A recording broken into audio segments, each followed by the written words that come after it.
Tamil Nadu 360 News. TN 360 degree செய்திகளுக்கு வரவேற்றோம்.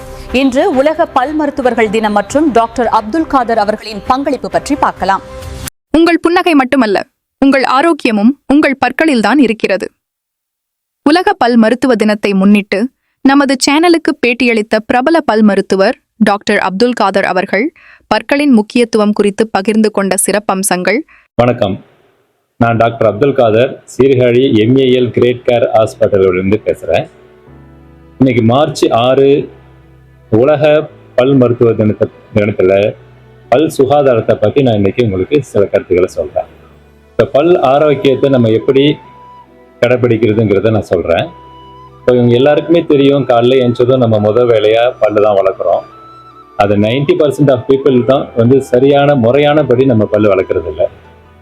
அதாவது ஒவ்வொரு சர்ஃபேஸையும் நம்ம கவர் பண்ணி பல்லு வளர்க்கணும்னா கிருமிகள் கம்ப்ளீட்டாக க்ளீன் ஆகிடும். நம்ம காலையிலையும் ப்ரஷ் பண்ணணும், நைட்டு உணவு சாப்பிட்ட பிறகு இரவு ஒரு தடவை பல்லு துளக்கணும். சாப்பிட்டு முடிச்சதும் நம்ம அதில் உணவுகள் தங்காமல் இருந்தால் பாக்டீரியா அதில் படியாமல் இருக்கும், பல்லில் படியாமல் இருக்கும். பல்லில் சொத்த பல்லு வரவும் ஈறு ப்ராப்ளம் வராமல் இருக்கவும் இது ரொம்ப முக்கியமானது. அடுத்தது நம்ம உணவு முறைகள். இந்த உணவு முறைகளில் நம்ம அதிகமாக இந்த கார்போஹைட்ரேட் அண்டு ஆசிட் உண்டு பண்ணக்கூடிய கூல்ட்ரிங்க்ஸு இதெல்லாம் நம்ம அதிகமாக எடுத்துக்கிறதுனால எனாமல் சிதைவுகள் ஏற்படுது.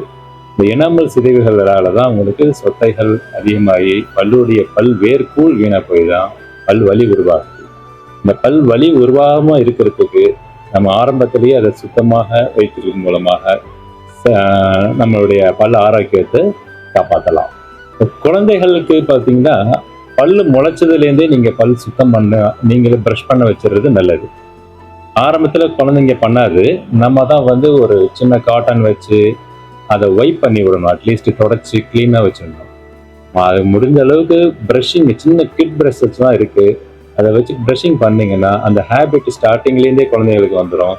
கடிக்கக்கூடிய சர்ஃபேஸில் உள்ளதெல்லாம் நல்லா க்ளீன் பண்ணி விட்டுறணும். அதுவும் குழந்தைங்கள் இப்போ அதிகமாக சாக்லேட் நிறைய சாப்பிட்றாங்க. இப்போ எல்லாருக்கும் மார்க்கெட்டிங்கில் பார்த்தீங்கன்னா இதை பற்றி நிறைய ஆடுனால பசங்க அட்ராக்ட் ஆகி குழந்தைங்க எல்லாமே சாக்லேட் தான் கேட்குறாங்க. பேரண்ட்ஸும் வரக்கூடிய கெஸ்ட்டும் அதை வாங்கி கொடுத்துட்றாங்க. ஸோ இதில் என்ன ஆகுதுன்னா, அது உள்ளே போய் படிஞ்சிருக்கிற சாக்லேட் படிஞ்சு அது 1 டே இருக்கும்போது அதில் பாக்டீரியா ஃபார்ம் ஆகிடுது. விரைவிலேயே அது சொத்தப்பல்ல அதிகமாக சின்ன வயசுலேயே இப்போ நிறைய பேருக்கு சொத்தப்பல்லாகி பல்லு முளைக்கக்கூடிய பல்லை புதுசாக முளைக்கக்கூடிய பல்லையும் அது பாதிச்சிடுது இந்த சொத்தையினால. ஸோ ஆரம்பத்துலேருந்தே அதை தடுக்கிறதுக்கு குழந்தைகளுக்கு சாக்லேட் அதிகமாக கொடுக்காதீங்க. எதை சாப்பிட்டாலும் நல்லா வாய் கொப்பளிக்க சொல்லுங்கள், ப்ரஷிங் உடனே பண்ண சொல்லுங்கள், பல்லு முளைச்சதுலேருந்தே க்ளீன் பண்ணிவிட சொல்லுங்கள். 2வது 6 மாதத்துக்கு ஒரு தடவை ஒரு பல் டாக்டர்கிட்ட நீங்கள் காமிச்சு செக் பண்ணீங்க. இது நம்ம ப்ரிவென்ஷன் இஸ் பெட்டர் தென் க்யூர்னு சொல்லுவோம்.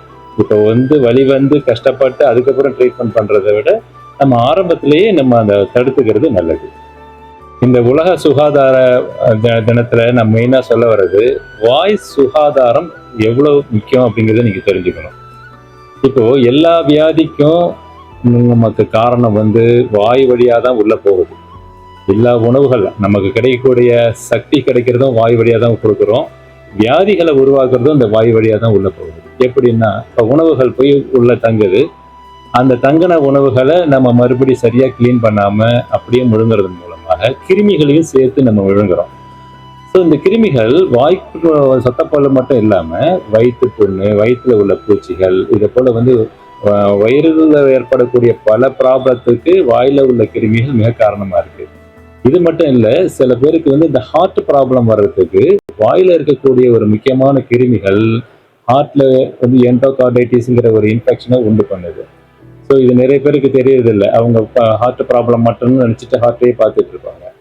நீங்கள் இன்னும் அலர்ஜி கேசஸ் மெயினாக பார்த்தீங்கன்னா தோலில் வரக்கூடிய அரிப்புகள், இது பல்லில் உள்ள கிருமிகளால் தோலில் அரிப்புகள் உண்டு பண்ணும்.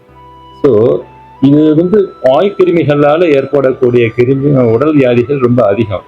இது நம்ம வாயை பராமரிக்கிறது மூலமாக மற்ற வியாதிகளிலிருந்தும் நம்ம காப்பாற்றிக்கலாம். இப்போ பல் மருத்துவத்தில் நவீன சிகிச்சையை பார்த்தீங்கன்னா, இப்போ பல் வலி ரூட் கனால் ட்ரீட்மெண்ட் சொல்லிட்டு பல்லுடைய வேர்க்கூடை க்ளீன் பண்ணி வேற அடைச்சி அதுக்கு மேலே கேப் போடுறது மூலமாக பல்லை எடுக்கிறத தவிர்த்துக்கிறோம். ரெண்டாவது, நவீன சிகிச்சைகள் இப்போ வந்து பல்லு எடுத்த பகுதியில் பல்லு கட்டுறதெல்லாம் பழைய காலத்தில் வந்து பிளாஸ்டிக்கில் கைட்டி மாட்டுற மாதிரி கட்டிட்டு இருந்தாங்க. அதுக்கு பிறகு அடுத்த காலகட்டத்தில் வந்து பக்கத்து பல்ல 2 பல்ல தேய்ச்சி நல்ல பல்லில் சொருவி பிரிட்ஜ் ஒர்க்குன்னு சொல்லி பண்ணாங்க. அந்த செராமிக் பல்லெல்லாம் பண்ணிட்டு இருந்தாங்க. இன்னைக்கு உள்ள நவீனத்தில் இம்ப்ளான்ட் பல்லுங்கிறது ரொம்ப பிரபலமாயிட்டு வருது. அது தனிப்பட்ட முறையில் எப்படி வேர் இருக்கோ அதே போல் ஒரு இம்ப்ளான்ட்ங்கிற ஒரு ஸ்க்ரூ பகுதியை தாடையில் பொருத்தி அதுக்கு மேலே நம்ம பல்லு வைக்கிறதன் மூலமாக நம்ம எந்த பல்லையும் டேமேஜ் பண்ணாமல் தனியாகவே பல்லை கட்டிக்கலாம். இது இயற்கை பல்ல அளவுக்கு இல்லைனாலும் ஒரு 80% நம்ம பல்லு மாதிரி மெல்ல முடியும். தனிப்பட்ட முறையில் தனியாகவும் பல்ல செஞ்சுக்கணும். உணவு முறைகள், பல்களை காப்பாற்றுறதுக்கான இயற்கையான உணவு முறைகள் என்னென்னா, பழைய காலத்தில் சொன்ன பால், கீரை, முட்டை, இது 3மே என்றைக்குமே வந்து எல்லா உடல்நிலை எல்லாத்துக்கும் சரி. அது எஸ்பெஷலி பல்லுக்கும் இது தேவையான கால்சியம், பாஸ்பரஸ் எல்லாமே கொடுக்குது, மினரல்ஸ் எல்லாம் கொடுக்குது. ஸோ நம்ம வந்து அதிகமான கீரைகள், முட்டைகள் எடுத்துக்கணும். மீன் வகைகள் சாப்பிடலாம், அதில் அதிகமான கால்சியம் இருக்குது. இப்போ தவிர்க்கக்கூடிய உணவுகள்னு பார்த்தீங்கன்னா, இந்த கூல்ட்ரிங்க்ஸ், கூலிங்காக எடுக்கக்கூடிய கூல்ட்ரிங்க்ஸு, ஐஸ்கிரீம்ஸை ரொம்ப கூலிங்காக எடுத்துக்கிறது, அண்ட் ஸ்வீட்னஸ் அதிகமாக எடுக்கிறது, இதெல்லாம் நம்ம தவிர்க்கிறதுனால பல்லில் வரக்கூடிய வியாதிகளை நம்ம குறைக்கலாம். இன்னும் சொல்லணும், ஒரு முக்கியமான விஷயம், பல்லில் ஈறுகளில் வரக்கூடிய ரத்தத்தை பற்றி நிறைய பேருக்கு அலட்சியப்படுத்துகிறாங்க. ப்ரஷ் பண்ணும் போதே பார்த்தீங்கன்னா சில பேருக்கு ரத்தம் வரும், எச்சி துப்பும் போது ரத்தம் வரும். இது கொஞ்சம் அலட்சியமாக இருப்பாங்க. இதுக்கு ஒரு முக்கியமான காரணம் பயோரியாங்கிற ஒரு வியாதியுடைய ஆரம்ப அறிகுறி. இது எகிரில் படியக்கூடிய பாக்டீரியாலாம் எகிருக்குள்ள போய் பொதிஞ்சு அதோட எலும்பு வீணாக்குறதுனால தான் உங்களுக்கு ரத்தம் வெளியாகுது. இதை தடுக்கிறதுக்கு நம்ம விட்டமின் சி கொஞ்சம் அதிகமாக எடுத்துக்கலாம். எலுமிச்சப்பழம் அண்டு ஆரஞ்சு ஜூஸ் இதெல்லாம் நம்ம அதிகமாக எடுக்கிறது, நெல்லிக்கனி இதெல்லாம் எடுக்கிறதுனால உங்களுக்கு விட்டமின் சி நமக்கு நிறைய கிடைக்கும். ஆனால் இது மட்டும் பத்தாது, இதில் உள்ள பாக்டீரியாவை நம்ம கம்ப்ளீட்டாக க்ளீன் பண்ணிக்கணும். டாக்டர்கிட்ட க்ளீன் பண்ணிக்கணும். 6 மாதத்துக்கு ஒரு தடவை உங்கள் பல் சுகாதாரத்தை செக் பண்ணிங்க, உங்களுடைய பல்லை காப்பாற்றுங்க. தவிர்க்கக்கூடிய பழக்க வழக்கங்களில் வந்து முக்கியமாக இருக்கிறது வந்து புகையிலை உபயோகிப்பது. இது எந்த வகையில் உபயோகித்தாலும் நமக்கு கெடுதல் தான். அது எஸ்பெஷலி வாய்க்குள்ளே வச்சு அடக்கக்கூடிய இந்த குட்கா அண்டு நார்மலாக அந்த வெத்தலை பாக்கோட சேர்ந்து போடக்கூடிய புகையிலை வைக்கிறது, இதே போல் இப்போ இன்னும் நவீனமாக சில விஷயங்கள் வாய்க்குள்ளே வச்சு அவங்க போதைக்காக யூஸ் பண்ணிக்கக்கூடிய சில விஷயங்களை நம்ம தவிர்க்கணும். இதனால் ஏற்படக்கூடியது இப்போ உங்களுக்கு எல்லாருக்குமே தெரியும், நிறைய சம்மந்தமாக உங்களுக்கு அவேர்னஸ் கொடுத்துக்கிட்டு இருக்காங்க. புற்றுநோய் வந்து பல வகையில் வந்துகிட்டு இருக்கு. அது எஸ்பெஷலி வாய் புற்றுநோய்க்கு வந்து இந்த புகையில வந்து ஒரு முக்கியமான காரணமாக இருக்குது. அதை நீங்கள் கண்டிப்பாக நீங்கள் எல்லாரும் அவாய்ட் பண்ணிங்க. உங்களுடைய பல்களையும் வாய்ப்பகுதியையும் காப்பாற்றிக் கொள்ளுங்க.